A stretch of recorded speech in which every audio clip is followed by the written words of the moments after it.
Bismillahirrahmanirrahim. An Nabi Bakrin Siddiq radhiyallahu anhu dawe adzulumatu khamsun. Dawe Abu Bakar kegelapan itu ada 5. Iki mergo Abu Bakar wong saleh, nek kegelapan yo luwih akeh. Dadi ora pati apal nek jumlahe akeh ora pati apal. Roe muk pira? 5. Nah, zaman akhir ora trimo 5 ribuan napa? Ribuan. Nomor 1 hubud dunya. Seneng dunya. Seneng dunia macam-macam, seneng pangkat, seneng apa saja yang tidak mengantarkan ke akhirat. Iku darani napa? Dunia atau apa saja yang murahan iku darani dunia. Kalau terangno definisi dunia. Dunia kata dana ya dunuan. Yang barang sing hina iku jenenge napa? Dunia. Atau barang sing dekat. Iku jenenge dunia. Mergo maknane dunia wis saiki. Dana iku maknane dekat. Akhirat nanti. Serungokno wae kok kowe suwe-suwe paham.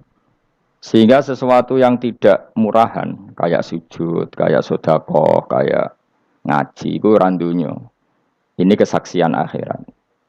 Sehingga ketika Ibnu Khaldun itu, Allah itu ngeritik dunia ya yang perlu dikritik. Bahkan kadang akhirat pun dikritik pangeran. Swarga pun kadang dikritik pangeran. Nak waya perlu dikritik. Karena ada konteksnya. Ada apa? Konteksnya. Misalnya begini. Saya punya kitab namanya Khilyatul Auliya atau Baqatul Asfiya. Di situ ada cerita ada seorang sufi bodoh ngeritik dunia entek ngamas. Dunia wis ora ono benere, dunia ku nggon batang, pokoke dunia ku jifah batang. Sing berebut batang ya siap-siap rebutan mbek asu, pokoke ngomong wis tok ndi-ndi. Sayyidina Umar itu agak tersinggung dengan makalahnya orang sufi yang bodoh ini. Ya rata-rata orang sufi memang bodoh. Kecuali gelem ngaji fikih. Setelah ngomong ngalor ngidul dunia ku swelek terus dekne biasa lah wong sufi terus milih dhewean terus orang lakoni popo, ngerti-ngerti lesu. Kok mangan wae lesu. Orang sufi kan gitu. Singkat cerita terus Umar agak marah tapi beliau masih bisa mengendalikan diri terus kata beliau, "Sal sayyidah." Sal hada sayyid. Kamu tanya hada sayyid, maksudnya sayyid dalam bahasa dulu itu ya orang terhormat. Terus kata Ubay bin Ka'ab, dan ini menurut saya benar sekali dan kamu harus mengikuti Ubay bin Ka'ab. Dia adalah termasuk 6 sahabat yang dipuji Nabi min ahlil Quran apa? Yang dipuji Nabi min ahlil apa? Quran. Kata Ubay bin Ka'ab, lalu Anda masuk surga karena apa? Lalu Anda masuk neraka karena apa? Lalu Anda dapat ridho Allah karena apa? Kamu itu bisa masuk surga lihadidar karena kenangan di rumah ini, maksudnya karena dunia ini. Karena sujud kamu, karena kebaikan kamu. Itu di mana? Allah mereferensi amal kamu ya di dunia ini. Kamu masuk surga karena sujud kamu di dunia ini. Nanti masuk neraka karena keangkuhan kamu di dunia ini. Fahadi dunya mi'yar. Dunia ini adalah takaran. Semua referensi Tuhan tentang akhirat itu merujuk kelakuan kita apa? Di dunia. Sehingga kalau kamu masuk surga selamanya lama, itu ya karena kebaikan kamu di dunia. Maka jangan kritik dunia ini. Karena dunia itu mahalu sujudika, mahalu ruku'ika, mahalu. Pokoknya dia marah-marah. Sehingga semenjak itu kata Ibnu Khaldun orang tahu dunia yang dikritik adalah dari madatul kalimah dani'ah. Suatu yang murahan. Apa? Yang murahan. Sehingga kalau misalnya orientasinya itu kebesaran li'ilai kalimatillah, maka itu tidak termasuk dunia. Dan yang suasananya akhirat tapi motifnya adalah kasal, kemalasan, itu yang benar-benar dunia. Makanya Imam Syafi'i sering kritik tasawuf itu sampai ussisati tasawuf alal kasal. Ilmu tasawuf itu basisnya itu karena pemalas. Karena tadi misalnya begini, ini contoh paling gampang. Zaid itu di daerah pinggiran. Di daerah pinggiran di mana Islam itu minoritas. Terus dia ingin kaya raya supaya bisa bikin masjid atau bikin komunitas Islam. Atau dia ingin jabat jadi lurah supaya enggak ada pelarangan orang sholat karena dia yang punya otoritas bikin aturan. Atau kalau mungkin skup lebih besar dia ingin jadi bupati supaya daerah situ familiar dengan Islam karena pejabatnya muslim. Itu tidak dunia karena semua orientasinya untuk mengawal sujud, mengawal kebenaran. Tapi kalau kamu di daerah pinggiran, kemudian milih DWA, SKB, kersane pangeran, CD kersane pangeran, terus kamu meninggalkan aktivitas dakwah, itu yang dunia, karena motivasi kamu adalah al-kasal, males dari mewarnai buminya Allah ini dengan sujud. Ini yang banyak orang sufi salah faham. Makanya orang sufi harus ngaji fikih. Bendekne roh, dielingno wong alim, wong fikih nak kitmanul ilmi ku haram. Apa kitmanul ilmi haram. Menyimpan ilmu itu haram. Tidak memberi kontribusi dalam proses orang sujud adalah haram. Tidak memberi pencerahan pada umatnya Nabi adalah haram. Menikmati keasikan yang pangeran dewi adalah haram. Dia harus diingatkan gitu terus. Kalau enggak, itu bahaya bagi agama ini. Makanya dulu itu enggak ada orang sufi yang enggak ngaji ulama fikih. Sekarang kebalikan, malah wong sufi darani fikih mau kulit dekne wis tok hakikat, sembrono. Oh tak tobat tenan nak ketemu aku. Itu bahaya, paham seperti itu tuh bahaya. Karena sekarang itu sufi itu jadi identitas kesalehan. Jadi yang rumah kome sufi koyo sak dhuwure ahli napa? Fikih. Itu bahaya. Karena tadi sufi itu akan ngeritik dunia sepedas-pedasnya. Kemudian ujung-ujungnya meninggalkan dunia, kemudian happy-happy asik pangeran dewean dan membiarkan umatnya Nabi ini berserakan kemana-mana, tidak terlibat sama sekali, tidak memberi kontribusi sama sekali. Cara bahasa gampangannya orang gelem amar ma'ruf, gak gelem nahi mungkar. Tapi bahasa amar ma'ruf nahi mungkar kan saiki dadi gerakan ekstrem. Makanya ora tak bahasa amar tidak peduli, tidak mulang. Mergo saiki bahasa saiki repot terus. Paham ini penting kalau terang. Jadi kalau baleni malih ya. Sing dimaksud dunya ketika dikritik pangeran iku dunya sing sangka kata dani'ah, sesuatu sing murahan, sing enteng, sing nafsu. Iku jenenge napa? Dunya napa? Dunya. Tapi ketika sesuatu itu baik dan mengarah kepada Allah, iki jenenge dunya iki masru'atul akhirah. Maka dunya itu di dua status napa? Siji masru'atul akhirah. Dan ini status yang harus kita pakai. Makanya kata Imam Ghazali itu, kowe nak randi duwe sak penat-penate urip terus merasa enggak punya kenikmatan, datang saja ke kuburan dan yakinlah semua yang sedang mati keinginannya hanya satu, ingin kembali di dunia dan memperbaiki amal-amalnya. Berarti dunia adalah segala-galanya bagi orang yang sudah mati. Ya, orang yang sudah mati itu cita-citanya satu. La'alli arji, semoga kita kembali ke dunia. Untuk apa? Untuk membenahi semua kesalahan yang pernah dilakukan zaman ning dunia. Terus kamu ingat, fa'ana fid dunya. Ya Allah, alhamdulillah sekarang masih saya di dunia. Artinya saya punya satu kesempatan yang diinginkan semua orang yang sudah mati di seluruh dunia. Lalu malah wali anu urip malah kepengen nang mati. Saking kakean kasus napa? Kakean apa? Kakean kasus. Makanya di sini sirinya para rasul, para nabi itu sering donga Allahumma tawil umrona, sehingga banyak orang soleh mendoa supaya panjang apa? Umur. Itu karena pas itu yang hadir adalah dunia dengan makna masru'atul akhirah. Tapi ada juga wali dan nabi kadang-kadang donga, ya Allah, jika sebaiknya saya mati, mati saja. Itu ketika tergambar dunia yang sudah murahan, yang sudah arogan, yang sudah tidak jelas. Maka dunia ini punya dua status sekaligus. Jika prospek bagi Anda untuk masru'atul akhirah, maka nikmati senikmat-nikmatnya. Tapi jika bagi Anda ini sudah menjadi ladang maksiat apa-apa, maka jadikan dunia ini tempat tobat. Karena akhirat itu enggak ada apa-apanya dibanding dunia. Jadi akhirat itu hanya mereferensi dunia, apa? Mereferensi dunia. Ini penting kula aturno. Kadang-kadang sufi ku menyen goblok ora iso ngaji. Dia nganggep dunia sampai akhirat itu penting akhirat, tapi cara maknaninya salah. Lho kowe nganti ning akhirat mlebu swarga itu karena apa coba? Amal zaman di mana?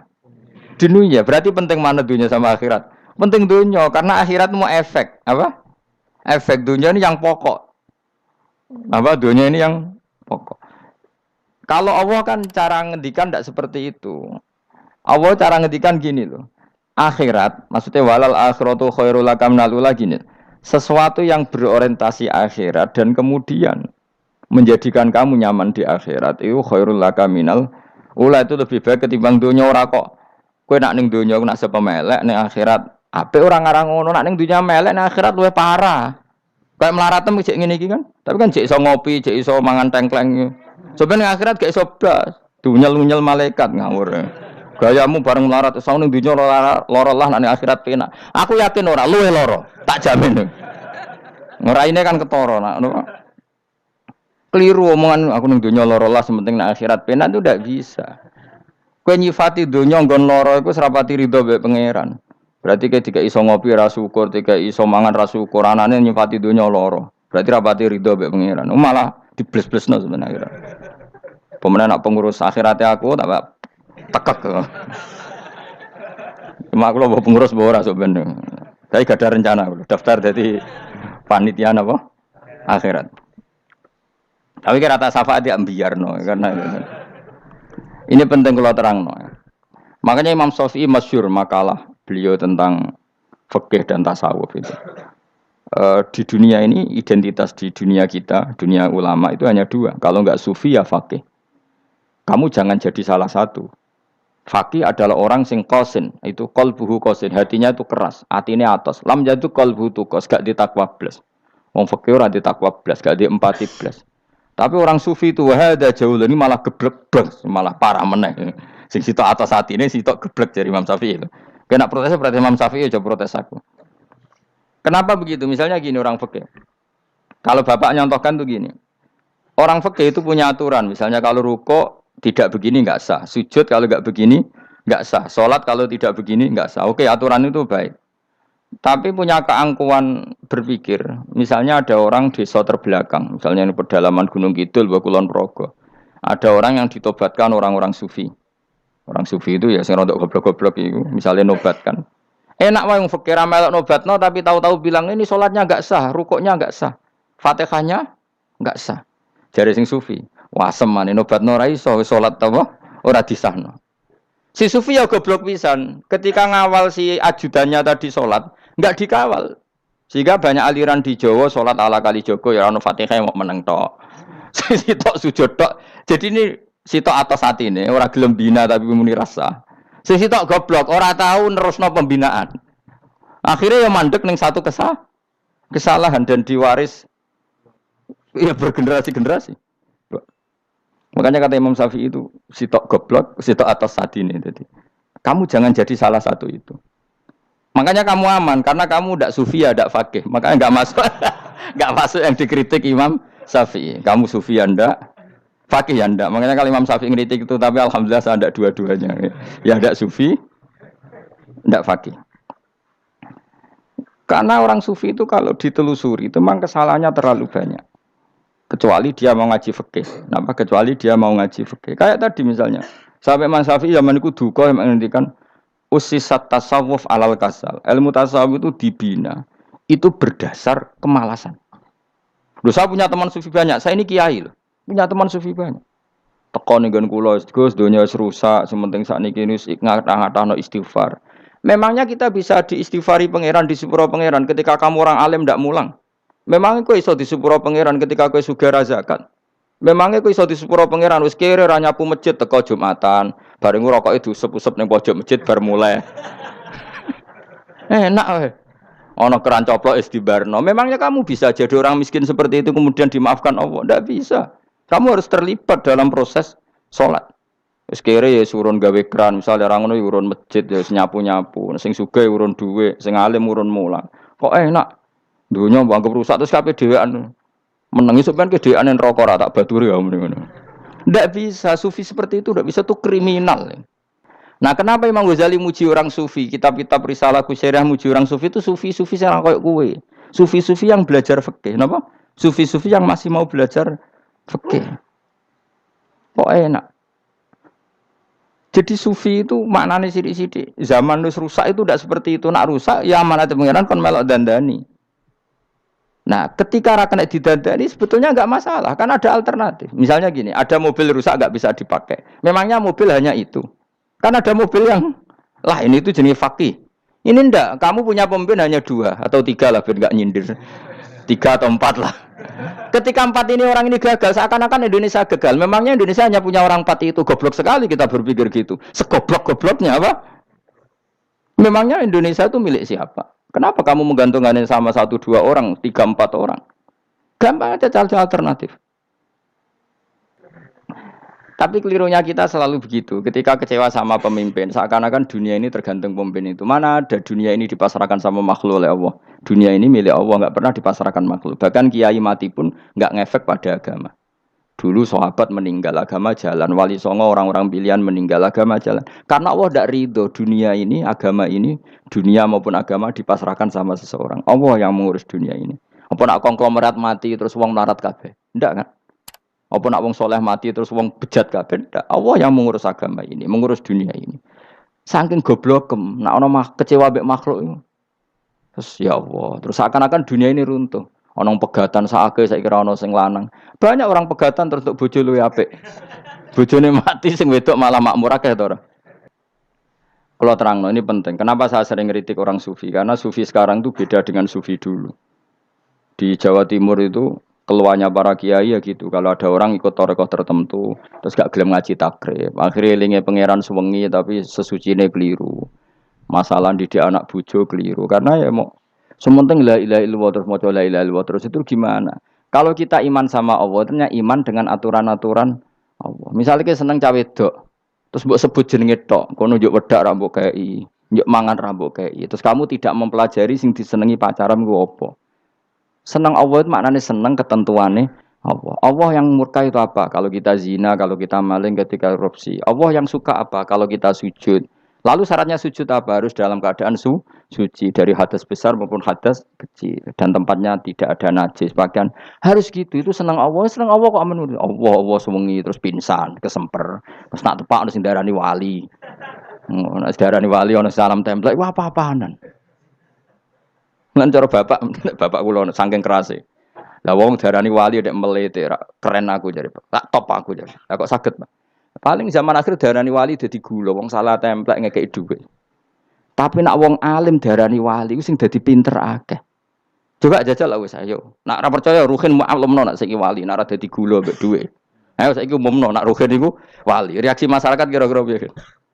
Salam template terus nggak malu merek rokok Ruhin, misalnya rokok apa ya terus ditukokno. Tapi umat dapat apa juga? Tapi ketika orang terkenal alim, umat dapat banyak karena bisa ngaji, carane sesuci piye, carane zakat, piye yang wajib zakat apa saja. Kalau ingat Allah itu ingat aturan-aturannya Allah. Terus keling Allah suwengi terus piye? Allah bikin aturan, kamu suwengi ning masjid itu ketentuan fikihnya kayak apa? Kalau istri kamu sakit, anak kamu sakit, kamu wajib ngurmat anak bojo dan itu juga perintah Allah. Terus eling Allah dulu enggak ada zaman Nabi seperti itu. Nabi itikaf sungi di masjid mikir wiridan, ya mulang biasa. Wiridan sekadarnya habis itu Nabi yang ngajar biasa. Siapa yang tanya tentang haid, siapa yang tanya tentang ghanimah, siapa yang tanya. Jadi yas'alunaka 'anil anfal. Ketika mereka iskal, lalu ghanimah cara bagi gimana ya Rasulullah? Dibagi wa'lamu annama ghanimtum min syai'in fa anlillahi khumusahu wal rasulullah 1/5. Ada yang tanya lagi, was'alunaka 'anil makhid. Istri saya cara ngakad tidak normal ya Rasulullah. Kadang-kadang over. Terus disebut itu istihadah apa? Ditanyakan. Ada yang kaya usul ya Rasulullah duit kula kathah lalu tak kasihkan siapa? Yas'alunaka madzayun fikun. Ora kok terus eling pangeran sungi-sungi terus do ngantuk, bariku keturu. Bariku makan-makan ora ono ngono. Dan ketika Allah nyifati Rasul itu apa coba? Rabbana wab'ats fihim rasulam minhum yaslu alaihim ayati wa yuzakkihim wa yu'allimuhumul kitab wal hikmah. Rasul itu sifatnya yang diulang-ulang pangeran itu yaslu alaihim ayatika, membaca ayat-ayatmu artinya apa coba? Mulang kan? Wa yuzakkihim, membersihkan akhlak-akhlak mereka artinya apa? Mulang kan? Wa yu'allimuhumul kitab wal hikmah artinya apa? Mulang. Nabi itu disifati dalam satu ayat itu gayanya ada sampai 3 kali sifat, tapi maknanya mulang kabeh. Yaslu alaihim ayatika artinya apa? Membacakan ayat-ayat Allah artinya apa? Mulang kan? Wa yu'allimuhum artinya apa? Mulang. Wa yuzakkihim bersihkan mereka, membina artinya apa? Mulang. Coba kamu berani enggak di depan Allah terus kayak ngomong dunia? Karena hanya mulang yang bisa mengantar manusia mencintai Allah dan Rasul. Coba barokahnya kabeh kiai darani harame zina. Berapa juta orang yang tidak berzina gara-gara dawe para kiai nak wong zina sok ben dakare dikwetok, virgine ditunjuk malaikat. Entah cara ngulang gimana, cara tahdzir gimana terserah gayanya kiai masing-masing. Mungkin Mustafa nyontokno payudara di guantung, wong dene jorok penyerot. Dadi nek Ruhin luwih pinter meneh dakare apa dikwetok. Barokahnya tahdzir seperti itu berapa juta orang yang kemudian tidak zina. Berapa orang enggak jadi rentenir gara-gara cerita para kiai? Berapa ribu juta orang yang enggak bodoni mergo apa dari ilate itu apa digunting malaikat. Ini kan sudah kebaikan yang sudah masif. Kenapa tidak kita tiru? Lalu ada gerakan wong teko ning masjid sudah jeleng Allah tok terus gak jelas ilinge iku perkara apa? Lu kalau itu selingan nggak apa-apa Kang, ya 1 jam, setengah jam. Liane itu ya tetap dibelajarkan halal. Jadi ini penting saya utarakan. Lagi-lagi yang digerakkan Nabi adalah aturan main dalam hidup ini. Apa? Aturan main. Ya saya ulang lagi ya. Makanya kritik kita pada sufi itu bukan karena kita benci orang sufi, enggak. Kecuali mereka mau belajar fikih. Subhanallah wa bihamdihi 'adada khalqihi wa ridha nafsihi wa zinata 'arsyihi wa midada kalimatihi. Subhanallah wa bihamdihi 'adada khalqihi